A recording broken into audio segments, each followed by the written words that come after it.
I stand firmly in the fact that I'm one of the best to ever do this. For the culture, for my coast, and for my city. This is the Best Rapper in LA podcast. And I'm your host, Murs. What up, though? All right, and we're back. I am back in my studio here that I call South Central America.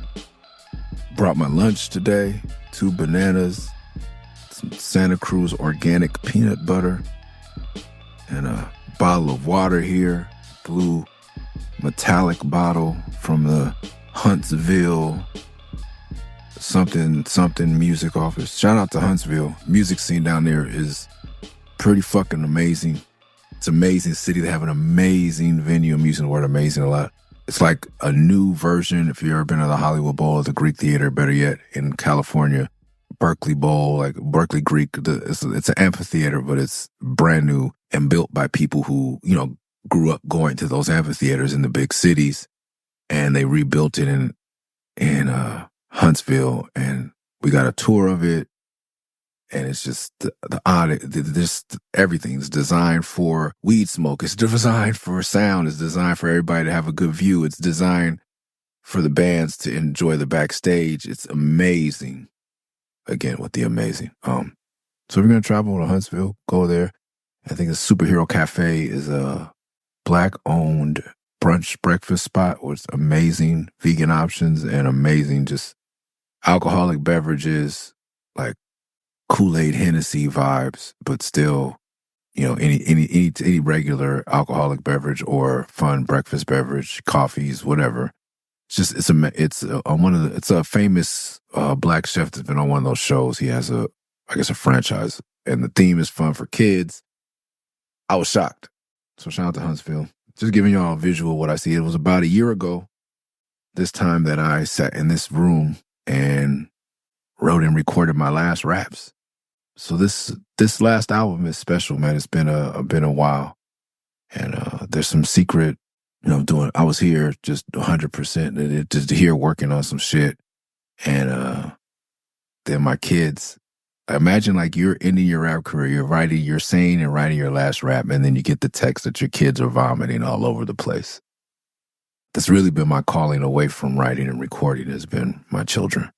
So I guess it's a poetic ending, very, very fitting end to my rap career. I didn't get to do the last song that I wrote.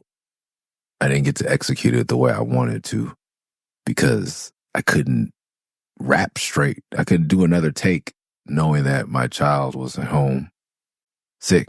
And that's, people ask why, like that's just why. Like, I love parenting. Finally found something I love more than hip hop. Something, parenting. It's like to me, it's an art.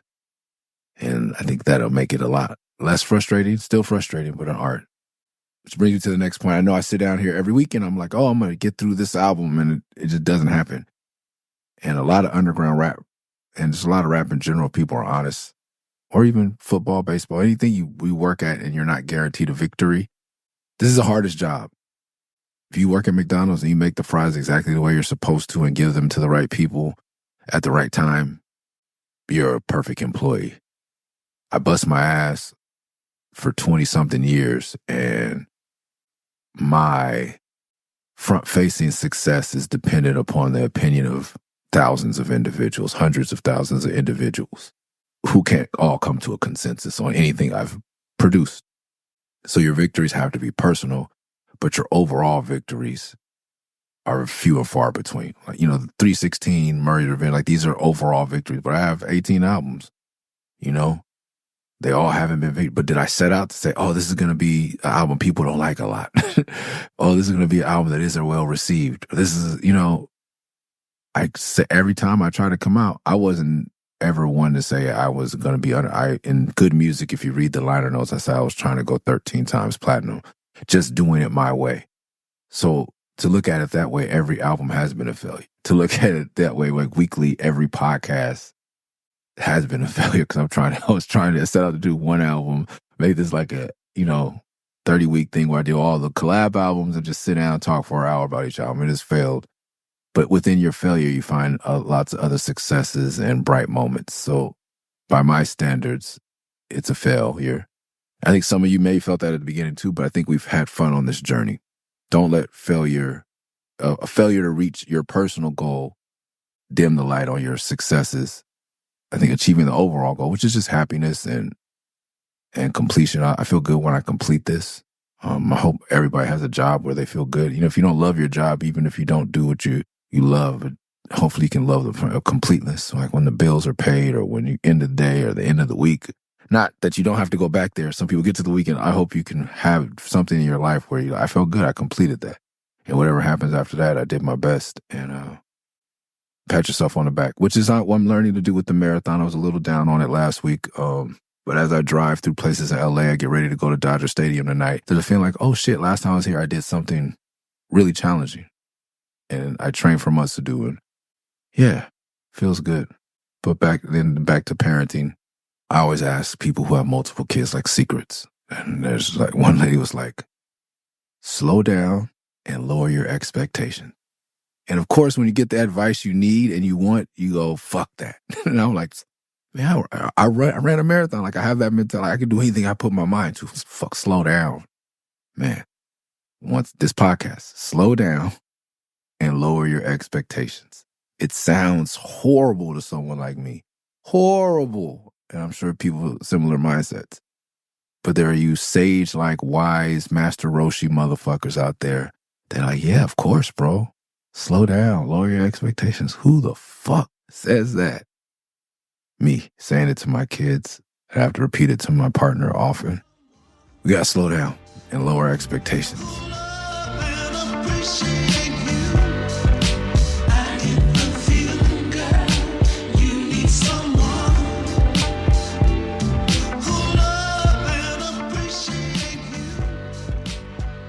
Last week, we didn't get to the LA video, which is linked to the bigger pay dues story, but I want this to be public record. This is my ego talking. And if you listen, you listeners to the pie, I think it's few and far between, but I'm getting to the point where every week I'm going to pat myself on the back probably at this point in my career. First 5-6 albums, yeah. Now rapping and I'm executing. Y'all may not like it, whatever, but I know I did that. So sometimes I'm a reach around, give myself a reach around on the upper part of my body. Paid dues, the first one ever. Once again, they made me stay off the road for a year. So what do? I find more work because I don't know slow down and lower your expectations. Fuck that. I'm going to build my own Warped Tour or festival because these motherfuckers don't let me put out the album. And I guess I'll launch the album then. Around my birthday, around the release of the album, I guess Easter always, of course. So this is first paid dues, and the version I'll give the public and Patreon will get a longer version eventually. But the first paid dues, I performed 3 times because we didn't have a budget. It was a new idea. Lots of drama happened up on the way to it. It involves a television contract I had that I had to sign and then back out of, a new puppy, crazy girlfriend, literal lockjaw.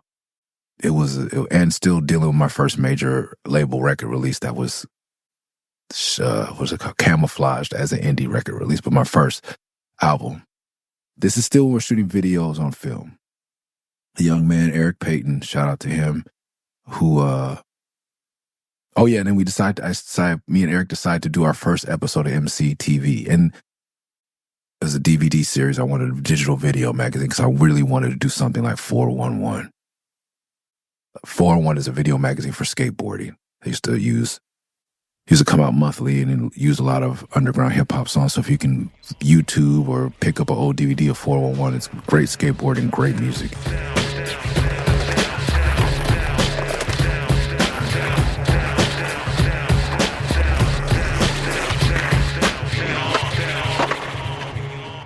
It was a great thing, and it inspired me to do my own called MCTV because we weren't yet getting interviewed on MTV, and I was like, I want to sit down. So there's a Pigeon John interview. There's a Slug interview. There's a Mr. Dibbs interview. If you could find these old MCTVs, I think we only got to volume 2 or 3. It's just the inside view on the Living Legends crew. That's how it started out, and then I ended up, putting a couple of the homies on there. So it's like we got battles. We got Pigeon John, one of the dopest MCs from LA. Have a little bit of his live performance, some live footage from Eli and Scarab, some freestyles from the crew, some shit. We did have some shit. Pay Dues was going to be volume 2. So I had that going. I hosted it. I opened with 3MG. I performed with Living Legends, and then I performed Felt. Felt had never performed as a set before. The first Felt set ever. Because we really need your help on this next song. If you can help us sing this shit, that would be greatly appreciated. And given the fact that everybody out here has been sweating it up a little bit, you can relate, I'm sure, because you're a bunch of dirty motherfuckers at this point, so. Help me out. Come on, what's I love you like the basket must break. I'm not a player, I grow up alive. Come on. Dirty. Sing that shit. You're such a dirty girl, yeah. Dirty. Fellas, let her know. You're such a dirty girl, yeah. So I had to rehearse for that, because if you've seen an Atmosphere show and you know Atmosphere, they're very particular about that. But on top of that, I said, let's shoot the video for LA. This is the film era. So we shot on, I believe, 16 millimeter or 35 millimeter, but we shot on film live after I performed 2 whole sets. My third set, I'm going to come out at the end of it, or I don't know if they did the end or the beginning, and I'm going to perform a song for a sold-out crowd, thank God, 5,000 people. We're the first, I think, modern show in the Shrine Expo Hall where they do a lot of the festivals now. So in a building that hasn't had a festival or performance yet, an old building, where the sound went out during the Felt set at my own festival. We'll get it. If you want all the stories, it's crazy. But I've been working all day, and then I'm going to shoot my first major label video on film, one take, for a song no one's ever heard, called LA. I'm from a city, we represent the Los Angeles Dodgers. This is our national anthem. It goes like this. Let's go, bass. Anybody that represents the West Coast, let me see you put a hand in the air, look. I'm from L.A. California, A-hot. Days got shade, let me take you round the way. A lot of out-of-towners can't handle this city. You wear the wrong color and it can get tricky. But that was 86 and things done changed. We a lot more involved with the way that we bang. Not the rips and the dogs, man, the smoke might kill you. You ain't gotta worry if you're staying off the wheels, so don't be scared of Grinch. So when you see the reaction of people, this is a testament to my skill as a performer. This is the first time I've done this song in my life in front of people. And the album's not out yet. And this is one take. I have people who've road managed for me or been on stage, I do not like people in my periphery. That's PTSD. I don't like people coming up behind. I've been jumped multiple times. Parents that went upside my head, like people in my periphery makes me think I'm going to get attacked. So I don't like people I don't know on stage. I don't like I don't like getting my picture taken fucking anyway. So I don't allow it often. But now I have people I've never met with 2 angles of cameras, film cameras, so there's no pressure, bro. And I pulled it off. And it looks like people are going crazy because I've made such a powerful song that resonates with this audience that I was hoping would connect with this audience.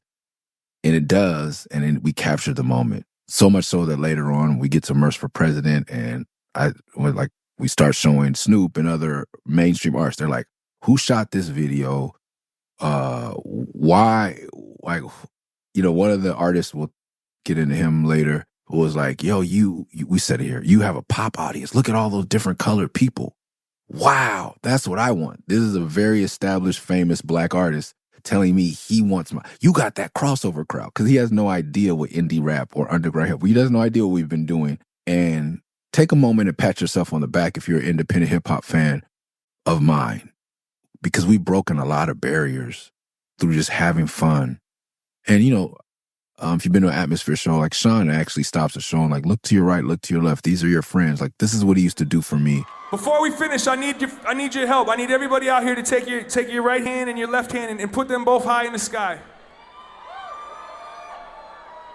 Okay, now, actually put them down. You know what? Fuck it. Reach over and grab the hands, the sweaty, dirty fucking hand of the person standing next to you right now. Grab their hands. Hands across the yeah. Man, y'all would do anything. Okay, now, hold those hands in the sky. Take those hands and hold it. Yeah, oh shit, in the victory stance. Come on.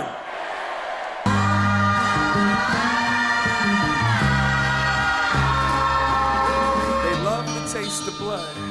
And I don't know what that means, but I know that I mean it. And maybe they're as evil as they seem.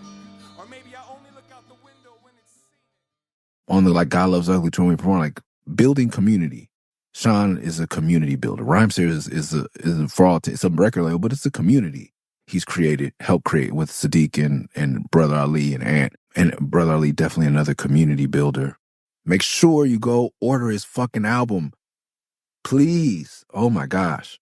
What I've heard is amazing. I like to stay like y'all. I'm in the dark. He sent me a few tracks. What I've heard, he just keeps getting better and more important. Not only is this album dope, but it's important to help refine or further shape your Weltanschauung, your worldview.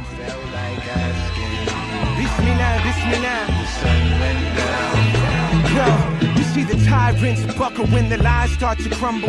The high turn humble when the empire tumble. The bone-chilling condition, war criminal villain. The pronouns are pronounced as chosen and victim. The bombs in the billions to rain on the children. The holy land built on mass graves, you're feeling. The poets and the singers got stories in their spirit.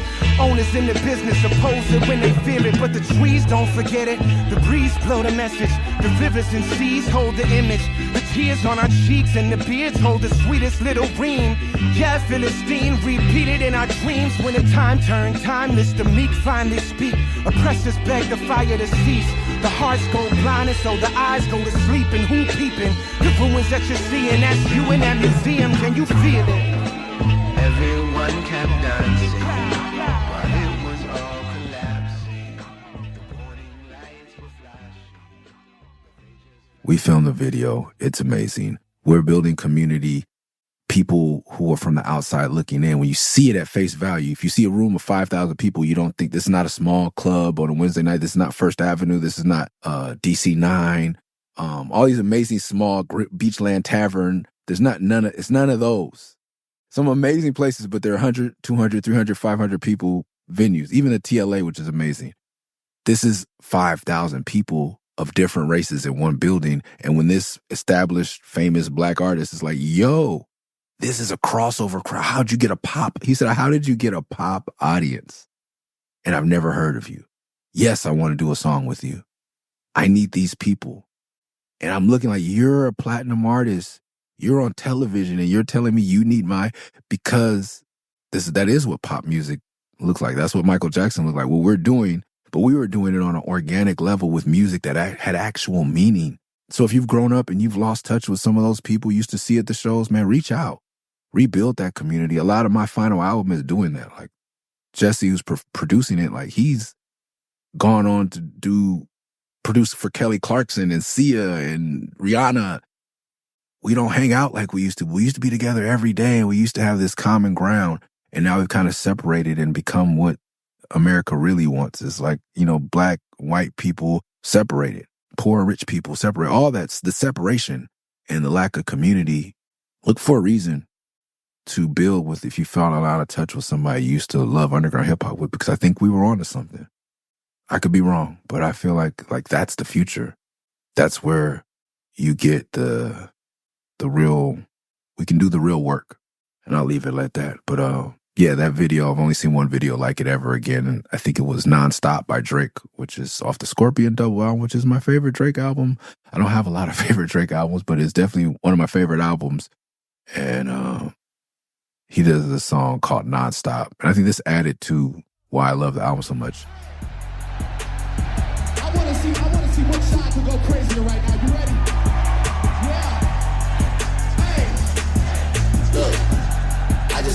this. I don't know nobody else is doing this. Bodies about to drop. Got it more than know me since I hit the top. Oh, this a rolling non-stop. Watch it non-stop. Think I'm straight up on the block.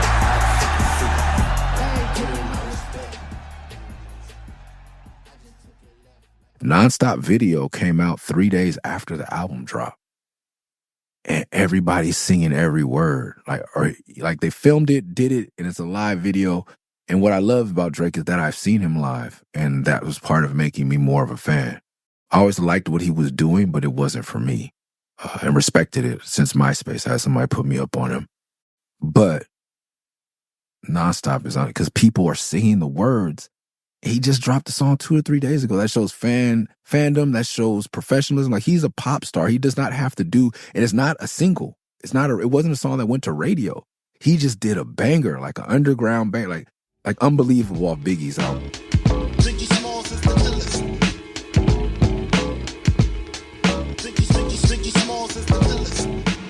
Biggie was really good at that. And if people gave Drake his just due, but people tend to put him in more of a strictly pop lane. He has hip-hop sensibilities, and, you know, Biggie had Big Papa.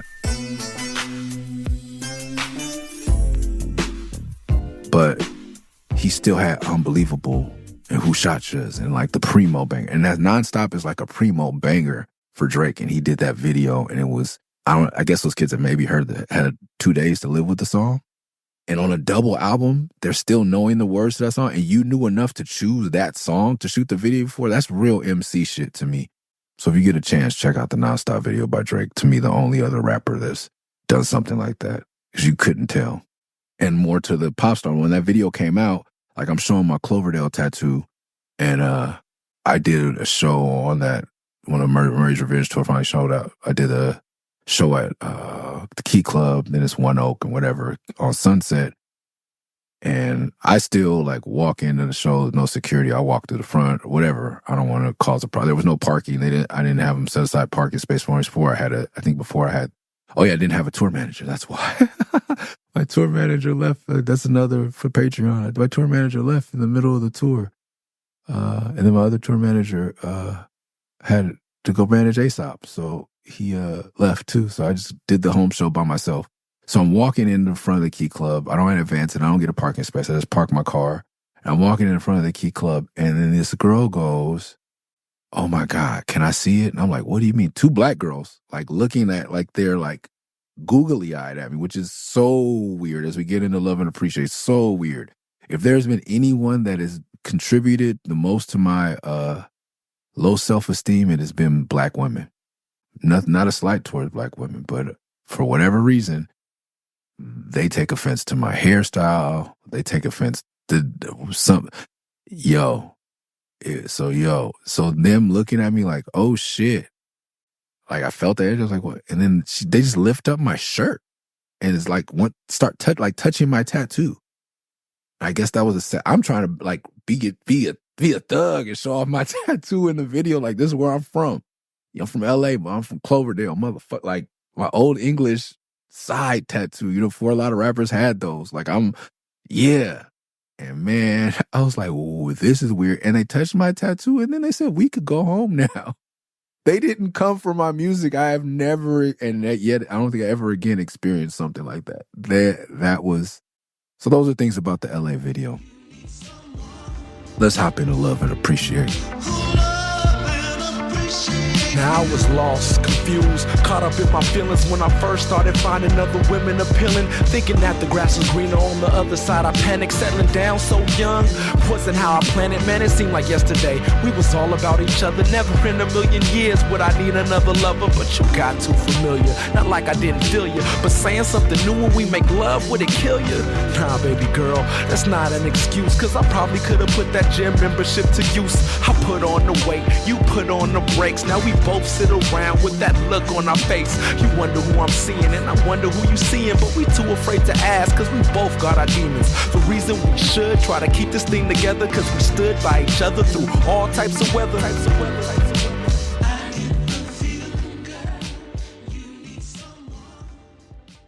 Once again, the song wrote itself, and I've picked this beat for me. from the pain, I think he felt comfortable giving this to me. And it might have been, back then I was getting beats that he originally, I think, would have set aside for Common or Nas or somebody, but this definitely could have been a Common or a Nas song, really. Nas can do whatever he wants, but I think, like, yeah, like this is like oh yeah, are we living in a dream world? And that's my goal is, and I'm gonna say it because Common is one of my hugest influences. I thought that was corny as fuck. I can't even listen to that with a straight face. It's just a fly love song. What? Are we living in a dream world? Are your eyes still green, girl? I know you're sick and tired of arguing, but you can't keep it bottled in. Jealousy, we gotta swallow it. The music is amazing, and there are parts of it that are amazing, but nah. Is that the one? Tick-a-ta, tick-a-ta, tick-a-ta, tick-a-ta. Oh, bro, we, as underground rappers, and me and Idea must have laughed about that for years, bro. Tick-a-ta, tick-a-ta, tick-a-ta, tick-a-ta. Yo, I tell you the rest when I see you. Peace. Tick-a-ta. Schoolboy Q. Fucking tangents. Schoolboy Q at one of the paid dues. One of the last paid dues of Rock the Bells. I saw him. I pulled him to the side. I was like, bro, like, you're not slick with that la la la la la la la la la studio song. He has a studio song. He'll la la. That's some common shit. I'm not letting you get away with that, man. Put my tongue in different places, play a game of operation. Like, na na na la la la la, you get what I'm saying. Like, you gotta come correct. And he was like, no, that was me saying I'm gonna give her a head. And I was like, oh shit. I tried to tick-a-ta you, and you had to act. That's dope. I'm like, oh shit. Yeah, make sure you go check out Blue Lip Shout, Schoolboy Q. Real MC, for sure. Man of the blast, home of the party in the trees. Sunny land of the G's, please let a nigga breathe. Tank top down for the breeze. Burnt lips, got a blood full of weed. Peace, love, in the means. Nigga, I ain't come for the beef. You ain't know she came for the skis. Got fight for the cheeks. Nigga, I'm the life for the beef. Fuck that, this shit, gotta eat. Bounce for the crown. You be hating and I still hold it down. When you round, man, the girls never lounge. Man, I heard you a hound. Bruh, man, that bitch need a pound. Tip, bounce out of gown. Hands high to the sound. Yeah, I'm the rich nigga now. So I'm trying not to be corny, but I still thought it was corny. But I listened to it today, and this might be the best song on here, in my opinion. But most well executed. I love how my voice sounds. I love how I'm rapping. Even if Knife shifted me around, he did it right. I never thought I'm cringe when Knife makes me perform the song. You'll only see me perform the song if it is a Murs and Ninth Wonder show, because he's the only one with this instrumental. I don't ever think I even asked for it. I would not perform it. Now I was lost, confused, caught up in my feelings when I first started finding other women appealing, thinking that the grass is greener on the other side of planet. Settling down so young wasn't how I planned it, man. It seemed like yesterday we was all about each other. Never million years that I have another lover. But it's faster. Has a good meaning, and I'm still trying to be Father MC. I just saw recently where Father MC, the next album, I forgot about this, tried to be a pimp. It's like a song, what's the law? Pimp or die. I'm like, what are we talking about, bro? What's the law? Pimp or die. What's the law? Pimp or die. What's the law? Pimp or die. What's the law? Pimp or die. To my niggas uptown, gotta pimp or die. To my niggas downtown, gotta pimp or die. To my niggas cross town, gotta pimp or die. To my niggas round town, gotta pimp or die. This is another Father MC song, the first album, Father MC. With the first appearance, I believe, of Mary J. Blige on Wax. That Father MC, who was treat you like a queen, cook and clean Father MC. I don't know what happened after that. He should have kept with that.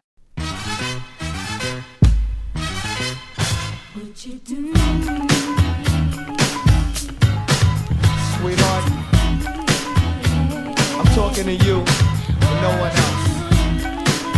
I just want you to know that I'll do for you. Me trying to be Father MC, although I'm not a sex symbol. I guess I could have been if I would have pursued that. All right, so you hear the hook, I get the feeling you need someone love, man. Who loves and appreciates you? I get the feeling, girl. Okay, so let's start at the top. Now I was lost, confused, caught up in my feelings when I first started finding other women appealing. Thinking that the grass was greener on the other side, I panicked, settling down. Now I was lost, confused, caught up in my feelings when I first started finding other women appealing. Thinking that the ass was on the other, growing on the other side, I panicked, settling down so young. Wasn't how I planned it. My first girlfriend ever, who took my virginity, I was not feeling like I was attractive. I was never told I was attractive by anyone other than my mother. And since like the second grade, maybe. Ridiculed, excluded, all the things, but wasn't very, I just wasn't a ladies' man by a long shot. Years of living with this, you start to believe it. And I lose my virginity, and then I'm like, cool. This is it. I'm done for life. Someone let me have sex with him. We vibe. We have the same diet. We have the same hairstyle. We have the same beliefs. Done. You listen to podcast, like I was rostered out, red, gold, and green bed sheets. Like the fitted sheet was green. The sheets were gold and the comforter was red. The pillows were red, gold, and green. Futon, sleeping close to the floor, only drinking water, vegetarian. About to turn 18 years old, I'm going to get married and move to Ethiopia. This is it. And then, like, just to be completely honest, I was like, oh, shit. I got to UC Santa Cruz and I got to the dorms and started seeing, like, college black women who were a little left of center, and especially if you're black and you went to UC Santa Cruz. And I'm like, whoa. And then, like, actually, like, being attractive and like hanging out and being respected as a young man and having thoughts, and like we're all going out to the Fuji shows and the Goody Mob shows and everybody smoking beaties, and this is when I see who has this crazy like 3 dreads on his head sticking out, and his girlfriend is a beautiful black woman. I'm like, wow, you can have your own hairstyle and still like, and he was the coolest guy in our group. I'm like, man, this guy is so cool and no one's making fun of him, and we both like boot camp clique, and the girls play boot camp clique. It was weird. And I just like, when I first started finding other women appealing, it wasn't just that. It was like appealing. Like I didn't really give a shit that a lot of like the black girls at school didn't like me because we weren't on the same page. We weren't into the same shit.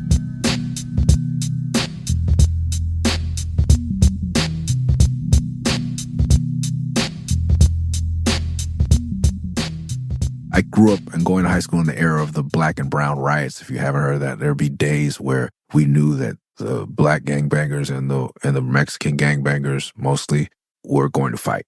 We had choppers flying over the school, like police blockades on the either side of the street. We get sequestered to our rooms and locked down. The school to prison pipeline is a real thing.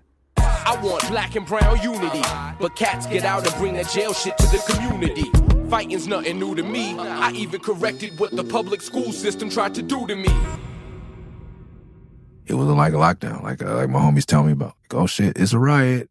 Everybody stay in your cell, aka your classroom. Don't come out until we tell you to, because the other inmates are having a brawl. And it spilled out onto the street. And our high school is one of many that had that going on at LAUSD. So as much as I wanted to date a Chicana, that was not happening for me. We would go to clubs as I got older. I would like read Industry Insider magazine, try to find out where all the Latinos were, and we'd go to these clubs in Fullerton, and I'd bring the homies from Cloverdale, and we could dance, and then at the end of the night, and the lights come on.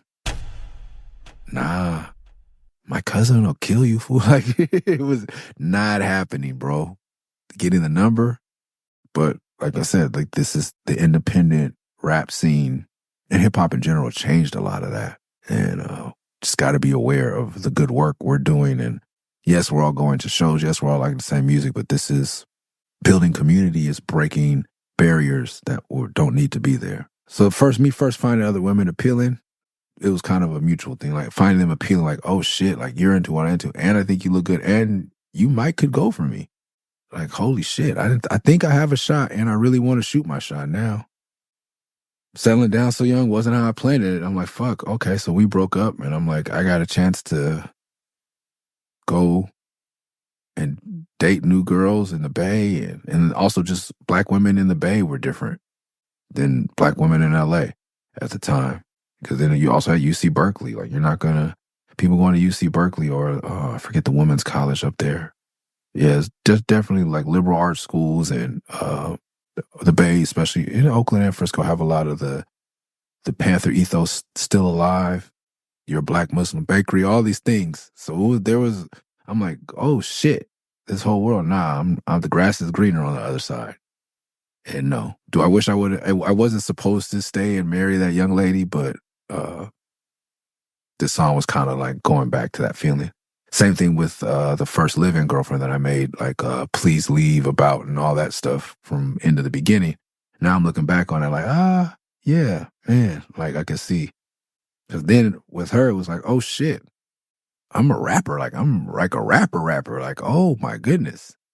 I can actually, not pick and choose, but you kind of pick and choose for once in my life. And I think a lot of rappers do never come back from that. Dudes who never used to get girls and now can get girls and then start really treating women like shit. I was just excited for the options I had for a wife.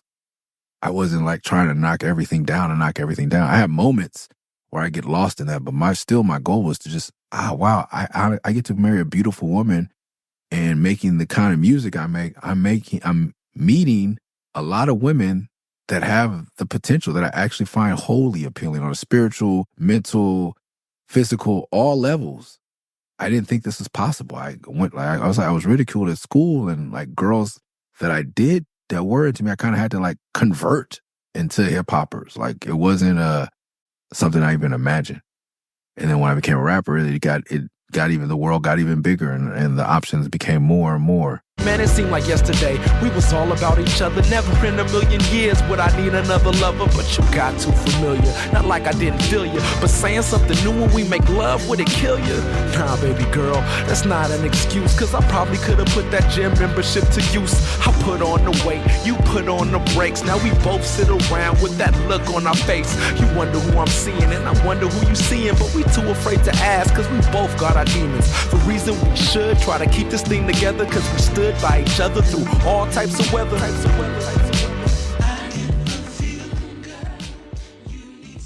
But man, it seems like yesterday we was all about each other. Never in a million years would I find another lover. Familiarity breeds contempt, but you got too familiar. This is why my grandmother wouldn't want me to live in immoral filth, as she says. Shacking up, as the older black folks say. Playing house. Getting the milk but not buying the cow. That's how you get too familiar. And then you get bored of the sex. Also, because you've been having premarital sex and not following the 10 Commandments, you have comparisons. Like once you open Pandora's box, you're always going to be comparing. So now, not like I didn't feel you, but saying something new when it made love, would it kill you? I went from imagining anyone speaking to me, period, a girl speaking to me in an affectionate manner. Then I got all of a sudden, I'm smelling myself, I'm feeling myself, and now I need her to say something different when we're making whoopee? Who am I? That's what it'll do to you, man. Tell me, where specifically is the weirdest place that you personally, girls, have ever gotten the urge to make whoopee? The weirdest place, Olga? Yes, Olga? In the ass? No, the weirdest location. But, no, the male ego. Nah, baby girl, that's not an excuse, because I probably could have put that gym membership to use. I guess it's the second time I lived in. My first girlfriend, we only lived together for maybe 2 months before I booked it to Oakland to travel the world, changing my life. First week in April, 1996. So from January to April, but then when I moved in with my end of the beginning girlfriend, that was a live-in.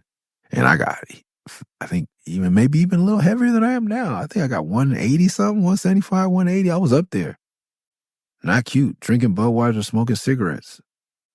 having, as they say, in-house pussy, where you just, having that. And that's when my girlfriend actually worked, and she was bringing home money, and I was, so this is where I started to be self-critical. I'm like, I could have put that gym membership to use, put on the weight, you put on the brakes. That never really happened. She wasn't that shallow. Now we both sit around with the look on our face. You wonder who I'm seeing, and I wonder who you're seeing. Yeah, there was definitely a point where that was happening. And when they say I wasn't seeing anyone, never been that scary. I've never been that free in a relationship where I just have side pieces. I'm not a side chick guy. I can't. I'm not good at lying. My mother beat that out of me. And I'm too creative, which promotes fear. But when you have a creative mind, like you figure out all kind of ways that you're going to get caught. I have the opposite creative mind where I start imagining ways that I could get caught, not ways that I could get away with it. Another benefit of having a single mother is that I know that you're never going to outsmart a woman when she loves you and she wants to find something out about you. Even if it's your mother, she wants to find out who you were with after school. Bro, I've been places and my mom walk up in the spot or call somebody's house. I'm like, how the fuck did you know I was there? I was 14, 15 thinking I was smart, and I probably wasn't slick at all. But her catching me in lies when I was younger, it made me I won't say the perfect husband, but made me a better husband than some of my friends, because I always have a fear that I'm going to get caught. So when I say we have both had we wonder who we're seeing, like I was, as a lot of black women say, I was entertaining other ideas. Still due to low self-esteem, like, why would you want to be with me? And when is this going to run out? I got to try to see if this is the best option. I've never had options before. Let me see. And a lot of my contemporaries that were, like I said, not attractive or nerdy or so-called ugly dudes that start getting pussy off of rap or because they were making money, they just took it all. I, on the other hand, would just try to entertain. Just let me see if you're really if I like talking to you, because sex isn't infrequent, or if it was frequent, it was the same sex all the time. I'm bored. Yeah. So we're too afraid. I wonder who you're seeing. I wonder who you're seeing. We're too afraid to ask, because we both got our demons. It sounds like I say we both guard our demons. And that's cool too. I thought of like, wow, Knife definitely didn't let me take this over. The reason we should try to keep this thing together, because we stood by each other through all types of weather. And that was me kind of lamenting the dissolving of that relationship after I was like, oh, that could have worked. I didn't behave properly, and I lost sight of who I was, and I wasn't but this is me being sober for probably a year when I write this song. I think, yeah, maybe I've been sober for a little bit. And like, oh shit, okay. And we get to the hook. Didn't have to write a hook, saved me. And during the hook, on the original version, now I hear the song, I really think it could have been a hit, but I think I made myself hate the song too, because it had so much potential, and it meant a lot to me, because Knife was inspired by what I said, because this is a married man with now 2 daughters. He's appreciating what I'm saying, loving and appreciating what I'm saying. I'm seeing his bop now. We talked about it last week. It's like, I'm a parent, so you have to, the Abominable, there's these little snakes in the movie Abominable. They're always like squiggling, and I'm not going to say it, pause, but like he looks like a tall, long black snake. And he's just like, it's a serpentine nodding, he does, but his whole body, and he's so tall and slender. It's very like, if you ever seen the Cosby Kids, each of them have a walk, if you know that show, and he has a signature serpentine bop, but there's still a little tension to it. It's not completely fluid. You got to see it to know it. But he says that, he's looking at me, he's like, okay, I got a hook, and he comes with the idea, and we both love it, because we both love Set Adrift on Memory Bliss by PM Dawn. And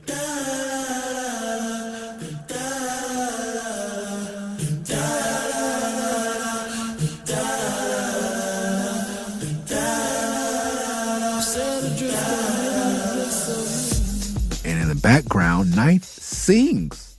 Da, da, da. Under I get the, and it fits perfect. We're like, oh shit.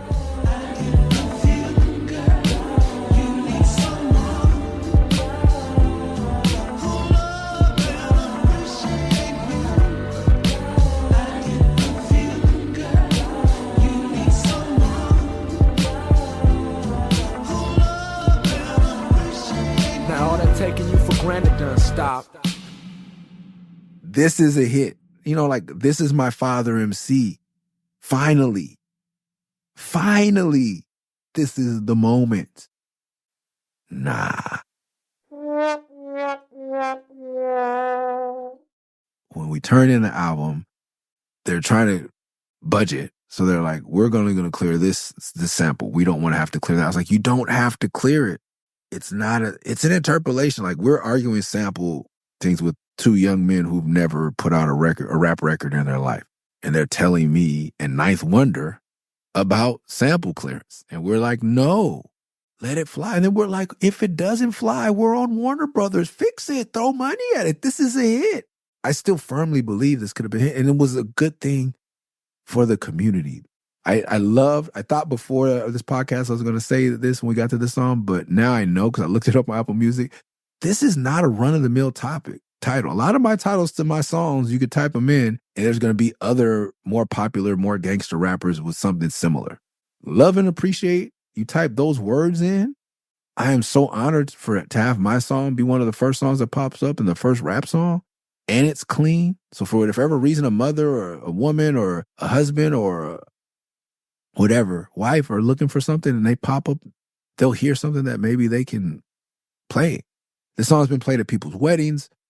That would have made it, at least to me, as big as Yesterday and Today, or it would have fit the trilogy because we never got to really do a single for the pain. Like the breakup song. This is that nerve that I like to touch on, that I feel back to crediting growing up in a single parent household. Seeing my mother grow through heartbreak and find love and all these things has truly inspired me. And also this song could not have been made without the black girls that felt I was unattractive aren't always mean to me, but some of them took me as like a pet and friend zoned me.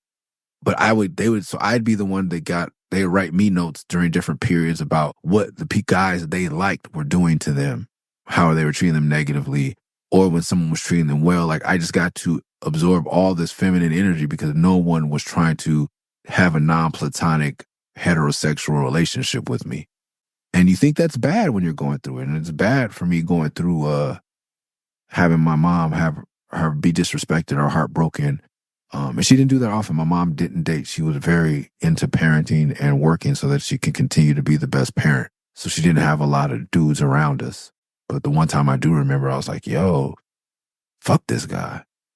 And just watching her be mistreated by my stepfather and hearing the stories and vaguely remembering how she was mistreated by my father, it drove me to want to be this person in the song where, yeah, okay, I can say regular guy shit, but even at the end of the first verse, I'm being, self-critical. And that's one of my flaws, is I'm overly critical, but it starts with me. So all this, where I think it's bad, I'm learning to write songs that girls like because I've had so many actual friends, and not because I wanted them at the time, but I can write songs that women like and guys like. And that's the breakup song. I want to hear your voice, but I don't want you to call. I want to see you, girl, but not see you at all. I want to make up, but I still want to fight. I wanted to break up, but it just don't feel right.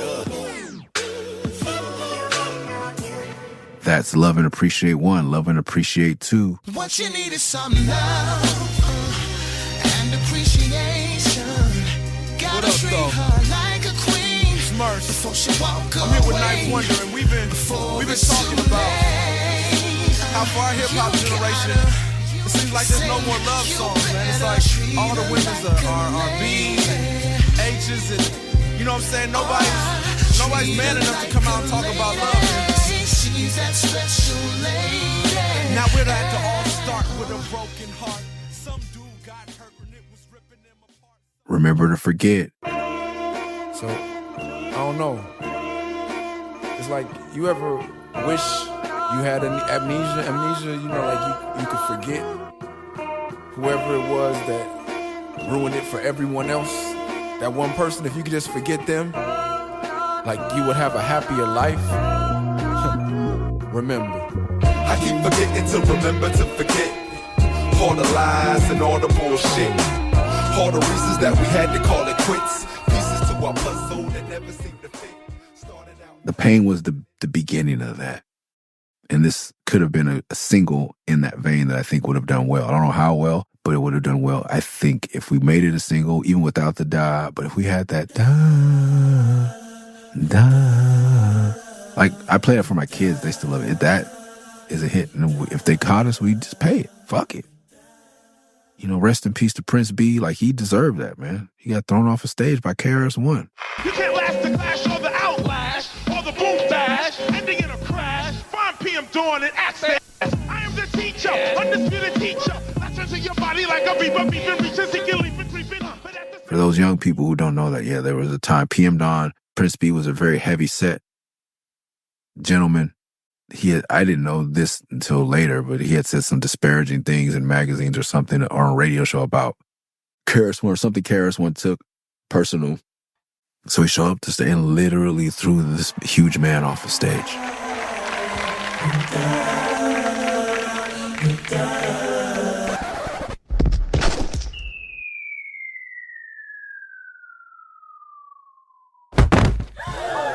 And I think When It's I'm Still number one. I'm number one.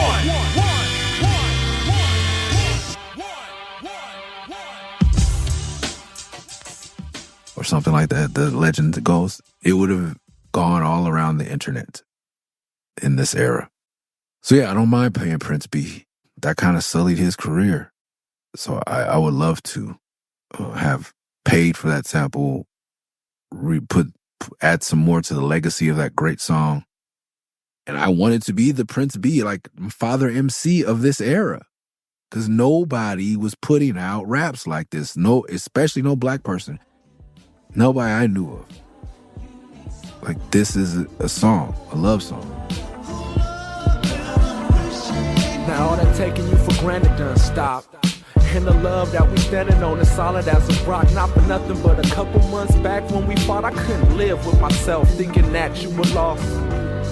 But now we found common ground. The crib found empty, never having you around. Now we getting down and the sex is full throttle. Chilling on the couch watching Next Top Model, huh? Don't wanna be nowhere else. It was time for me to put that pimp game on the shelf. You help with the bills and I help with the meals. They say that I'm whooped, but it's cool, I know the deal. I found a real woman that'll stay down for me. Should've never had doubts, cause I found you early while my homeboys search. I have what I need and I'm glad you agreed.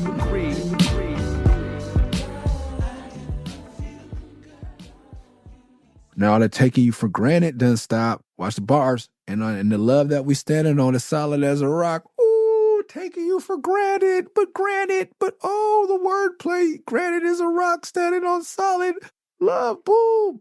Lyrical bars, barring up in the name of healthy relationships without cursing. This is the lane. No one's in this lane. And I'm looking back like I'm killing it. Like, you get your wordplay off still. You get the message across, and the standing solid as a rock is a reference to the Ashford and Simpson song. I didn't know they were married because they had different names. Till recently, if you haven't heard it, one of the dopest intros in the history of music builds. It was no time to play. We build it up and build it up and build it up, and now it's solid. Solid as a rock.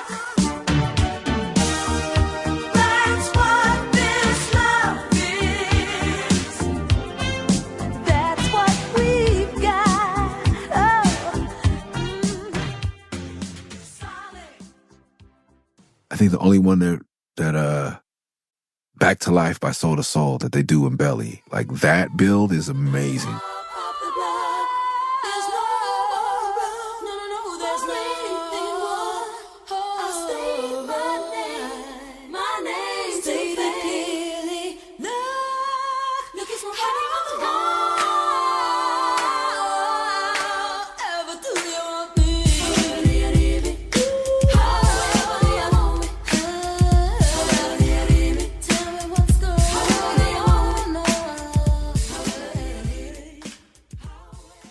And there's another thing too, is that we all grew up on real love music, and somewhere it became bitches ain't shit. Bitches ain't shit but hoes and tricks. Because the dudes singing the song were still womanizers and part of the patriarchy or whatever. Like horrible. Some of these men were horrible men. They made great love songs, but they're horrible men. And our generation got tired of being fake, so they put it front facing. The Dog Pound had just as many illicit sexual encounters as the Temptations. I can almost guarantee it. They just didn't sing about it. So we were telling the truth, but I think we got a little too vocal to trying to balance it out. And we grew up on songs like Solid as a Rock by Asher and Simpson. For love's sake, each mistake, all you forgave.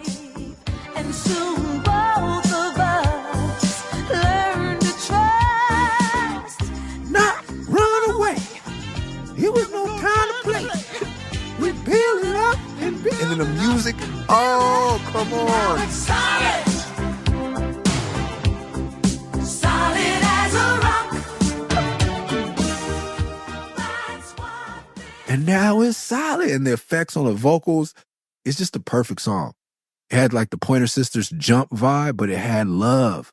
Like that's what's empty about a lot of rap music and empty about a lot of pop music. There's no real love in it. There's so much posturing, especially in black music, where it's like, that's the difference between certain lead black pop artists and certain white pop artists. And they think it's the color of the skin, but there's so much posturing in our community just to make a true love song. And even if you do make a true love song, you've made so many other songs talking about the posturing of your womanhood that when you do make a love song, it's not received with the sincerity as some of these white artists that never make the song like anti-man-hating songs or anti-like healthy relationship songs, because we made a lot of woman-hating music.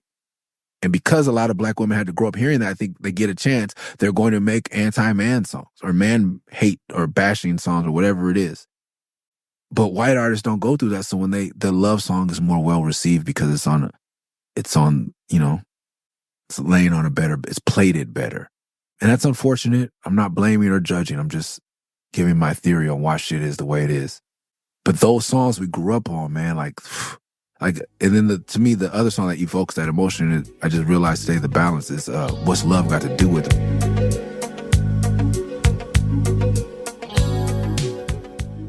Tina Turner and I think it's Valerie Simpson sound similar. Even the Pointer Sisters, that was the era, like sing, screamy. It's kind of punk rock, Cyndi Lauper-ish. I don't know what to call it. And also like gritty, has a grime to it. So maybe it's punk, I don't know. Maybe it's like post-nasal drip from the Coke. I don't know. From the 80s.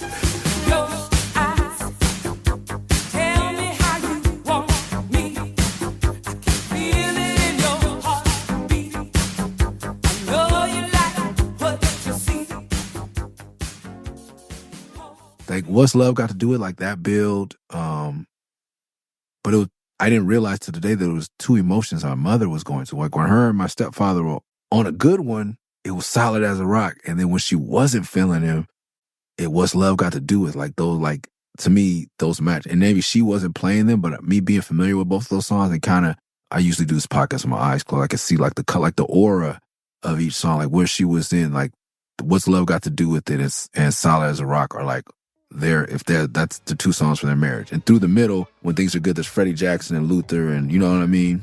They both dance to those, they're drinking, those are the good nights.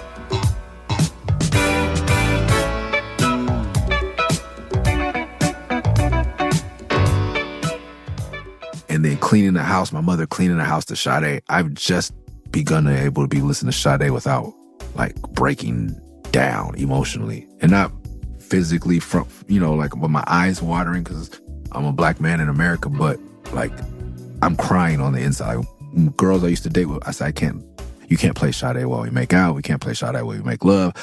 I can't have Sade playing. I got to leave the house. Like it is triggering. Wow, thank you. Millennials, Gen Z, whoever came up with that. I have a word for it. It's triggering. Sade was triggering for so long. And I think I've done enough healing, and I think healing is being of service to my family and to my partner, where I can listen to those songs now. Shout out my boy Dumper from Trill, Phoenix. He did a dope series of Sade bandanas that I gifted to my partner. But yeah, music that evokes emotion. There's not a lot of rap I could play like that. Around the Way Girl. It's another reason I loved LL. And I think, I believe LL, my top three, as my three that never changed, ironically, have had, I don't know their business, but I know that I think all three of them have been married to the same woman their whole career. Getting to go to E40's house and meet his wife and hear their story and all the, to meet their children like those. I think I'm just drawn to that energy. I didn't know that about them when I fell in love with their music, but Ice Cube, to me, seems like a great dad. 40, same. Both have all boys like me. I don't know much about LL's personal life, all except for he broke someone broke into LL Cool J's house and got their jaw broken, got their ass beat. That's...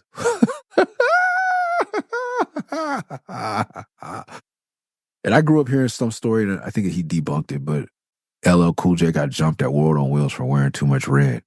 I think he lives in California now. So him now, 40 years later, having a story where he beat the shit out of somebody in California, I think is fitting. Life has this funny way of balancing itself out.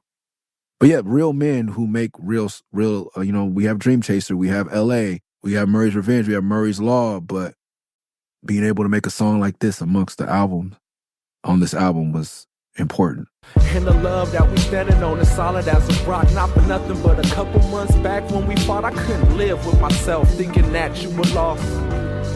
But now we found common ground. The crib found empty, never having you around. Now we getting down and the sex is full throttle. Chilling on the couch watching Next Top Model, Don't wanna be nowhere else. It was time for me to put that pimp game on the shelf. You help with the bills and I help with the... Not for nothing, but a couple weeks back we fought, I couldn't live with myself thinking that you were lost. But now we found common ground. That was a revolutionary term, common ground. I didn't grow up hearing about common ground. The crib felt empty, never having you around. Now we getting down, and the sex is full of throat. There's weird pauses here where Knife just had me pause. Chilling on the couch watching Next Top Model, and I think just started dating a girl. We were watching a lot of Next Top Model together, and seeing around this time too, I saw Tyra Banks at the Grove, and I always thought like, oh, she has a big forehead, but she's a beautiful woman in real life. Same thing with Brandy. I just think same thing about her for a very beautiful woman. I just don't think television adds, like I say, adds pounds to you, adds inches to your forehead for some black women, I guess. And some other women. I haven't met Christina Ricci yet. She has a big forehead. Maybe I just like women with big foreheads, or liked women with big foreheads. Next Top Model was shit for me for a while. Hot. That wasn't a hot. Don't want to be nowhere else. That was Knife cutting something out. Yeah. Instead of letting me do another take, he would just ha. So I don't know what I said there, if it was a stumble. Don't want to be nowhere else. It was time for me to put the pimp game on the shelf. I failed at that line. That's a horrible line. Yeah. And yeah, I don't even use words like pimp game. But Nelly was around. I'm going to blame him. You help with the bills and I help with the meals. Doesn't happen in my real life now, but it was an idea back then. They say that a whoop, but it's cool. I know the deal. I found a real woman that stayed down for me. Should have never had doubts because I found you early. Referencing the first bar of the song, make it a complete story song. You thought I'm on some other shit, but I'm still, like good comedians, I'm bringing it back. Thinking that the grass was the green on the other side. I panicked. Should have never had doubts because settling down so young wasn't how I planned it. I found a real woman that stayed down for me. Should have never found doubts because I found you early. Once again, very hard for me to stretch that for me in early rhyme, but early. Thank you, Freeway. While my homeboys search, I have what I need and I'm glad you agree. And I wanted to say probably something with majesty there, and I didn't get the line off, and I wanted to let me punch in right there. And Ninth said, no. Imagine someone, I've been writing raps at this point for a cool decade. No one's ever told me you can't say that. I left my mother's house because she couldn't tell me you can't say that. This motherfucker, after I spend nights writing in front of a room of other people saying, nah, you can't say that. Your song that's going to go out, now this is for a major label, is going to go out to the world. Yeah, I'm going to need you to not say what you want to say. Who the fuck am I? But it worked. You know? Now you have love and appreciate. And you get love and appreciate too on Murs for President. We'll talk about that later. Got some things that happen, some time that goes by. Maybe my favorite, in retrospect, my favorite song and the best song. As much as I like LA, Love it, appreciate it. It's a slap. Bop.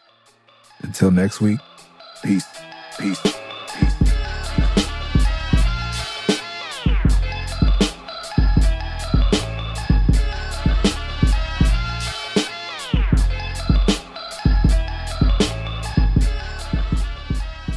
Thanks for listening to the Best Rapper in LA podcast. Make sure you subscribe wherever you listen to podcasts. Make sure you never miss an episode by subscribing on Spotify, Apple, wherever it is. If you like the show, leave a review on Apple Music or Spotify. And to support the podcast directly, go to patreon.com/MURS316, Murs316. See y'all next week. Peace.